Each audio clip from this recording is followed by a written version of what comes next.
가니라. 아멘. 오늘 대림절 첫 번째 주간에 있는 수요일 저녁 시간입니다. 오늘 특별히 봉독한 말씀, 천사들이 예수님의 탄생을 알리는 그 말씀을 증거하는 그 내용을 이 시간에 같이 묵상을 하고 같이 기도하려고 합니다. 오늘 이 말씀에 나와 있는 대로 큰 기쁨의 좋은 소식이라는 제목입니다. 큰 기쁨의 좋은 소식이라고 하는 말은 캄캄한 밤중에 들에서 양떼를 지키고 있던 목자들에게 천사가 나타나서 구주 곧 그리스도 주가 나신다 하는 소식, 그것을 큰 기쁨의 좋은 소식이라고 말씀을 하고 있습니다. 여기서 말하는 구주 그리스도 주 누굽니까? 예수님인 줄로 믿습니다. 그러니까 우리의 구주 그리스도는 예수님, 예수님은 우리의 구주 그리스도이신 줄로 믿습니다.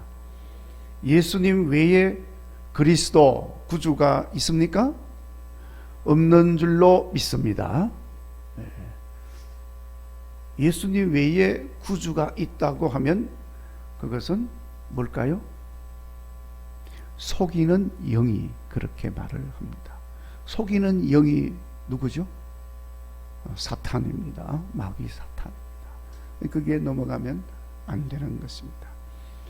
하여튼 우리 예수님의 탄생은 온 인류에게 미치는 큰 기쁨의 소식이고 좋은 소식, 글자 그대로 굿 뉴스인 것입니다. 자, 그러면 이제 이런 질문이 하나 생길 수 있죠. 왜 예수님의 탄생이 큰 기쁨의 좋은 소식입니까? 그런 질문이 이제 있을 수가 있죠. 그래서 지금 설명을 드립니다. 예수님의 탄생으로 인해서 사람들을 불행하게 만드는 죄의 문제가 해결되기 때문에 큰 기쁨의 좋은 소식이다는 것입니다. 여러분, 사람을 불행하게 하는 것은 돈이 없어서가 아니고 힘이 없어서도 아니고 건강이 없어서도 아니고 지식이 없어서도 아닙니다. 뭐가 없어서 불행한 것이 아니고 뭐 때문에 불행할까요? 죄 때문에 불행한 것인 줄로 믿습니다.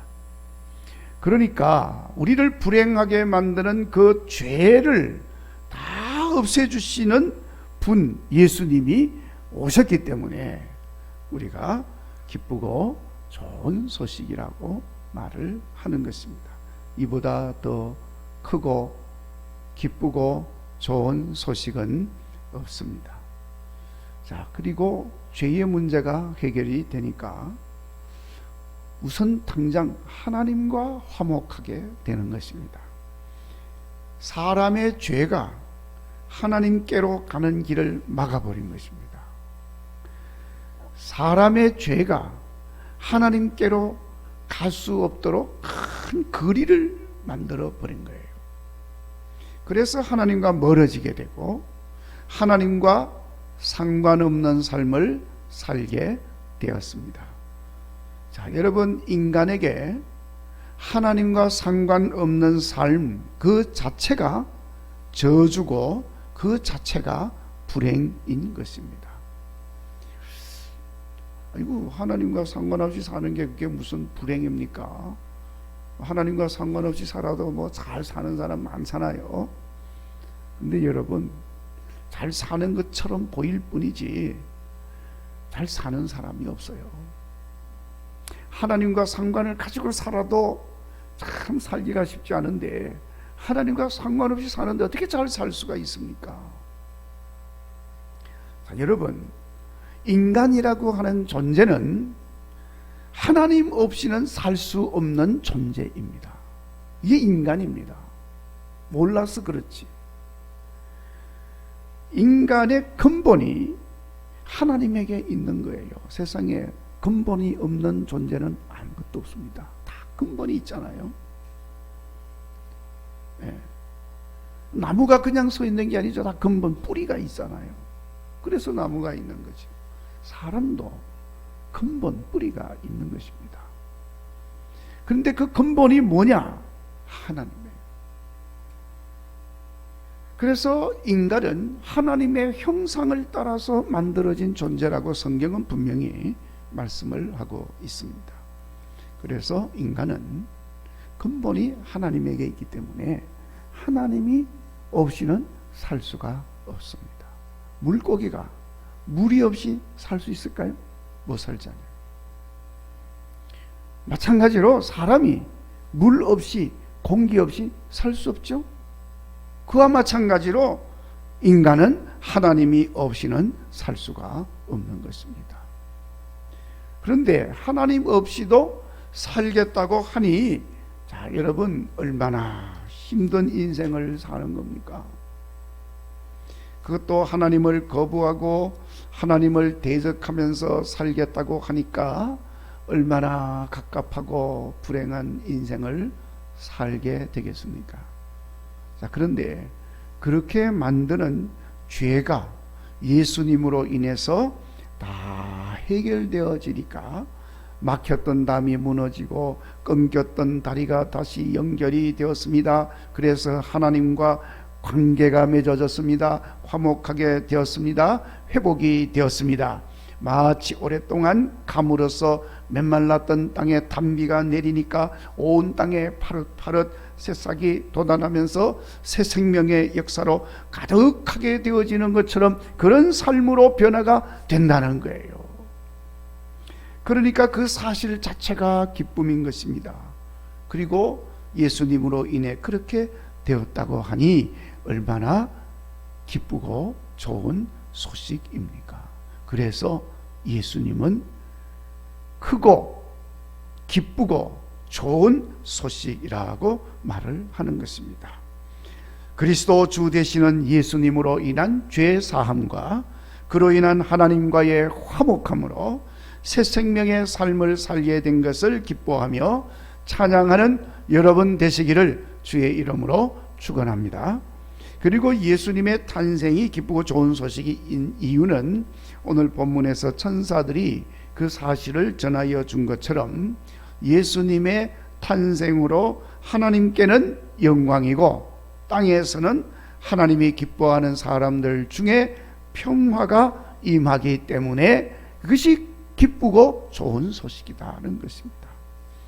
예수님의 탄생은 이미 하나님께서 약속하신 예언과 말씀 가운데 주어진 것이고, 그래서 예수님이 탄생함으로 약속이 이루어지고 말씀이 이루어진 것입니다.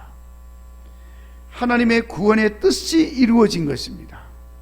이렇게 하나님의 뜻이 이루어지는 곳에 항상 하나님의 영광이 나타나게 되는 거예요. 그리고 그 영광이 임하는 그곳에는 주의 은혜로 인한 평화가 강같이 흘러 넘치는 역사가 있어지게 되는 것입니다. 그러니까 얼마나 기쁘고 좋은 소식이냐는 거지요. 그래서 좋은 소식을 듣고 예수님을 구주로 고백하는 사람은 예수님은 은혜, 예수님은 평화, 아멘. 예수님은 영광, 예수님은 기쁨, 예수님은 소망, 할렐루야. 이렇게 고백을 하면서 찬양하는 거예요. 얼마나 기쁘고 좋은 소식입니까? 금년 대림절에도 이 고백과 함께 좋은 소식으로 인한 찬양으로 넘치는 여러분의 삶이 되시기를 주의 이름으로 축원합니다. 지금까지는 예수님이 왜 기쁜 소식인지를 말씀을 드렸습니다. 자, 그리고 또 한 가지 오늘 말씀에서 이 기쁘고 좋은 소식을 천사들이 누구에게 가장 먼저 전해 주었습니까? 오늘 말씀에 누가 제일 그 소식을 먼저 들었죠? 우리 같이 읽었지 않습니까? 오늘 말씀에 한밤중에 들에서 양을 지키는 누구? 목자. 자, 여러분 이거 중요한 내용입니다. 그 목자들에게 천사들이 나타나서 구주 예수 탄생을 전해 주었습니다. 기쁘고 좋은 소식을 그 목자들에게 전해 주었어요. 그래서 우리가 그런 생각을 하게 됩니다. 왜 하필이면 그 기쁘고 좋은 소식을 그 목자들에게 전해 주었을까? 말씀드린 것처럼 구주 예수님의 탄생이고 그것은 참으로 기쁘고 좋은 소식인데, 그래도 영향력이 있고 힘 있는 사람들, 궁중에 있는 왕에게 전해준다든지 대신들에게 전해준다든지 하다못해 성전에 있는 대제사장에게 전해준다든지 선지자들에게 전해줘도 시원찮을 판인데, 돈 많은 부자들도 많이 있고 율법에 정통한 학자들도 많고 상류층의 사람들도 많이 있는데 그들에게 전해 주었으면 훨씬 영향력이 있어서 많은 사람들에게 전해지고 많은 사람들이 기뻐할 수 있었을 텐데, 왜 하필이면 그 낮은 신분의 사람들, 시시한 목자들에게, 그들에게 나타나서 그들에게 전해 주었을까? 그런 질문을 할 수가 있지요.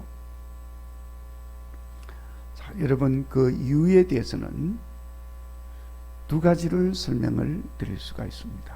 우선 하나는 이제 구약의 미가 선지자를 통해서 이미 예언한 말씀에 잘 나타나 있는데, 미가 선지자가 무엇을 예언했느냐 하면은 5장 2절 말씀에 보면 베들레헴 에브라다야, 너는 유다 족속 중에 작을지라도 이스라엘을 다스릴 자가 네게서 내게로 나올 것이다 하는 예언의 말씀이 주어집니다.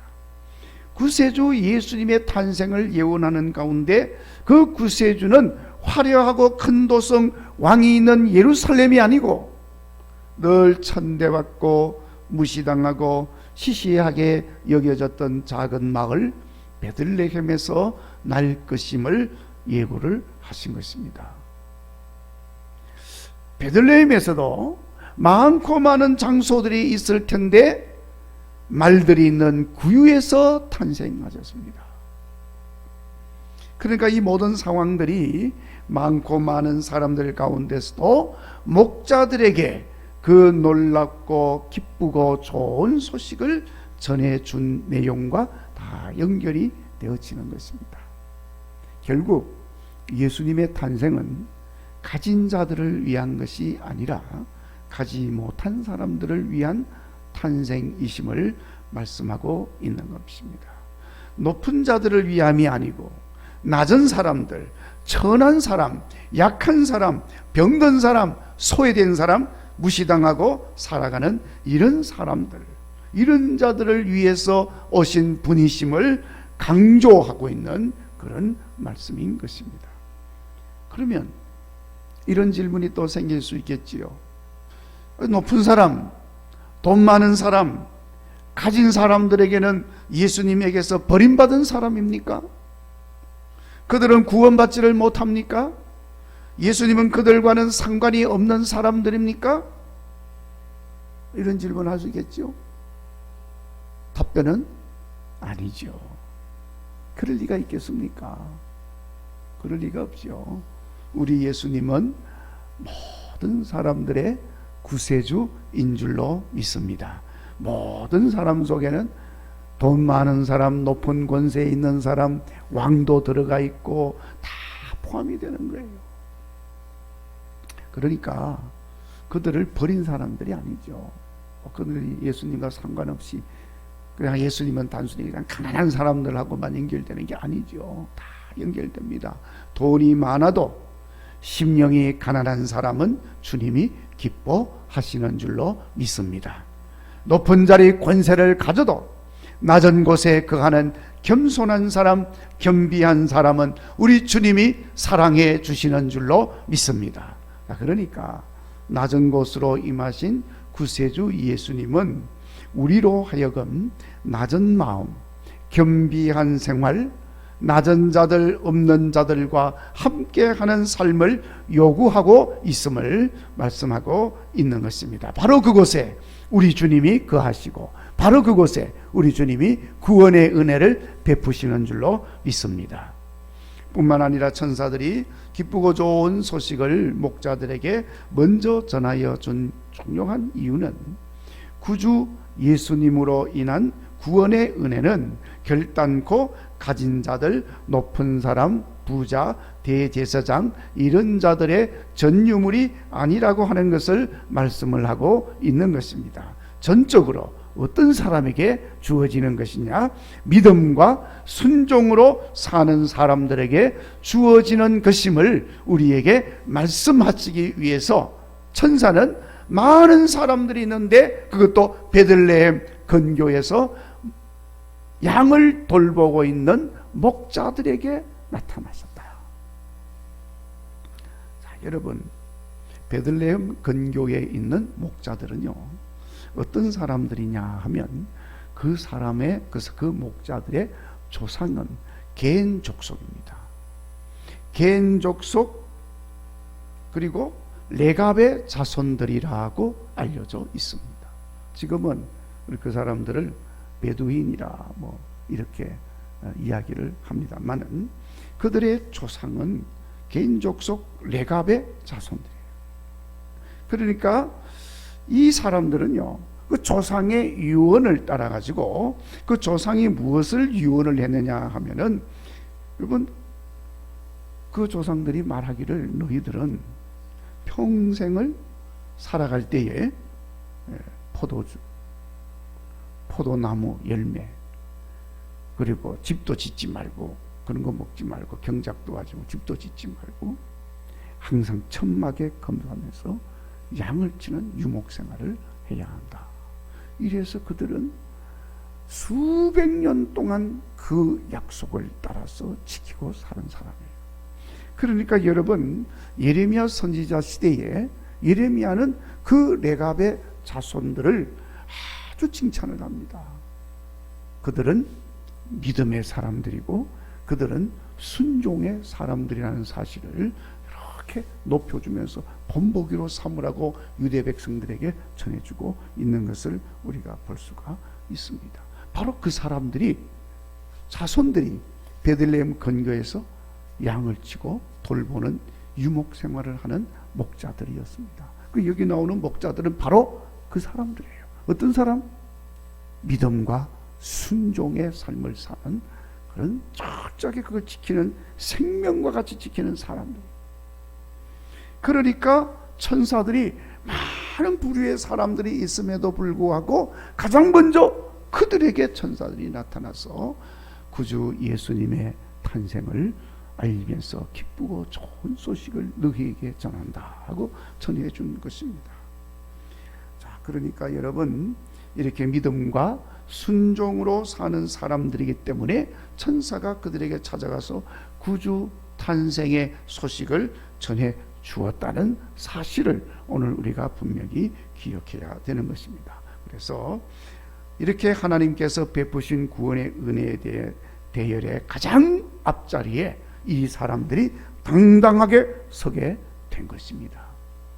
자, 여러분, 오늘 우리도 비록 연약하고 가진 것 없고 그리 내세울 만한 것이 없는 형편이라 할지라도 믿음과 순종으로 예수님으로 인한 구원의 대열에 당당하게 앞에 서 있는 하나님의 사람들이 되시기를 주의 이름으로 축원합니다. 마지막으로 오늘 본문의 말씀이 우리에게 전하는 아주 중요한 한 가지 메시지가 있습니다. 구세주 예수님의 탄생이 기쁘고 복된 소식을 들은 목자들의 반응에 대한 말씀입니다. 오늘 말씀에 보면 구세주 탄생의 좋은 소식을 들은 목자들이 보인 반응은 아주 분명하게 말씀을 하고 있는데, 첫째 16절 말씀에 뭐라고 되어 있습니까? 16절에 네. 자, 선사들의 말을 들었습니다. 그러니까 이 목자들이 뭐라고 그랬냐면 빨리 가서 네. 그냥 가서가 아니에요. 어떻게 했다고요? 빨리 가서 마리아와 요셉과 그의 누인 아기를 찾았다. 이것이 목자들의 첫 번째 반응이었습니다. 날이 밝으면 가보지 뭐. 네. 아니 뭐 또 이제 벌써 태어났을 거고, 태어나긴 태어났을 거고, 뭐 태어났는지 안 태어났는지 그건 날 밝아서 가보면 알 거고, 뭐 지금 캄캄한 밤에 뭐 갈 일이 있냐. 네. 아 지금 우리가 들에서 지금 양을 지키고 있는데 양들을 누가 돌보느냐고. 그러니까 나중에 좀 더 있다가 가보자. 뭐 그럴 수도 있잖아요. 근데 목자들이 그렇게 하지 않았어요. 천사의 알려주는 소식을 들었을 때 그들은 이 목자들이 있는 곳에서 베들레헴까지 거리는 이제 학자들에 의하면은 그냥 약 한 2km 정도. 베들레헴 가보신 분들은 아시겠지만은 그 베들레헴도 이게 산악 지역이에요. 산악 지역. 오르락내리락. 예루살렘에서 베들레헴으로 가려면 오르락내리락 몇 번 해야 돼요. 그러니까 이 산악 지역이니까 그 양치는 곳에서도 베들레헴으로 하면 한 2km 정도 떨어져 있는데 이게 직선거리 2km니까 이게 오르락내리락 하면서 제법 시간이 되겠죠. 근데 그 베들레헴까지 목자들이 단숨에 달려갑니다. 그리고 어딘지도 모르죠. 베들레헴이 뭐 작은 건 아니겠지만 그래도 뭐 상공동 정도는 되겠잖아요. 그 이 집 저 집 그냥 다 찾아도 다니는 거예요. 있을 만한 곳은 다 찾으면서 다녔을 겁니다. 그런데 그렇게 해서 결국은 찾았습니다. 그러니까 이 목자들은요 아주 적극적이고 그리고 아주 적극적으로 반응을 보여줬다. 그리고 17절 말씀에 보면 마리아와 요셉에게 17절 보고 아기를 찾아서 보고 뭐라고 그랬습니까? 천사가 자기들에게 이 아기에 대하여 말한 것을 어떻게 했다고? 전하여 주었다. 천사들이 알려준 사실을 그대로 그들이 들은 대로 전해 주었다고 기록을 하고 있습니다. 자기들만 기쁘고 좋은 소식을 가지고 있기에는 너무나도 좋은 소식이었기 때문에 전해준 것입니다. 여러분, 늘 우리가 하는 말이지만 기쁘고 좋은 소식은 전해주어서 많은 사람들이 함께 공유할수록 더 기쁘고 더 좋은 것이 되는 줄로 믿습니다. 그리고 이 목자들은 20절에 천사가 전해준 그 말이 그대로 되어진 것을 보고 그로 인하여 어떻게 했다고 그랬습니까? 20절에 그 모든 것으로 인하여 하나님께 영광을 돌리고 찬송하며 돌아가니라. 아멘. 우리 목자들은 그렇게 반응을 한 거예요. 좋은 소식 듣고 긴가민가 반신반의하며 그냥 덮어버리면 안 된다는 거죠.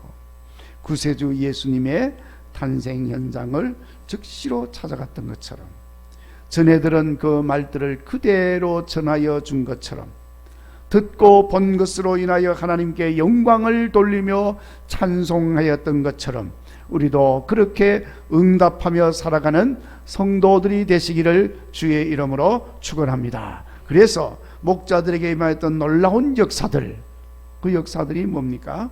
기쁨, 평화, 하나님 영광, 아멘. 그리고 우리 예수님에게 경배하며 하나님을 찬양하였다.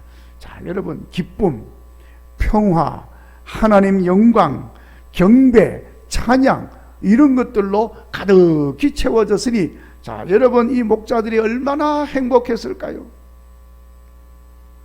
저는 틀림없이 그 목자들이 행복한 삶을 살았을 줄로 믿습니다.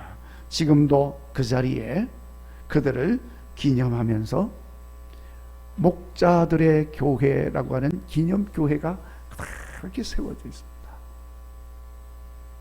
천사들이 목자들에게 전하여준 놀라운 소식을 증거하는 이 말씀이 담고 있는 이 내용들을 오늘 마음에 잘 새기시고 금년 대림절 잘 준비하시면서 기다리시고 오신 예수님으로 인한 이 놀라운 역사들이 우리들에게도 가득하게 채워지는 복이 있기를 주의 이름으로 축원합니다. 기쁨, 평화, 영광, 경배와 찬양, 가장 행복한 성도의 삶이 되어질 줄로 믿습니다.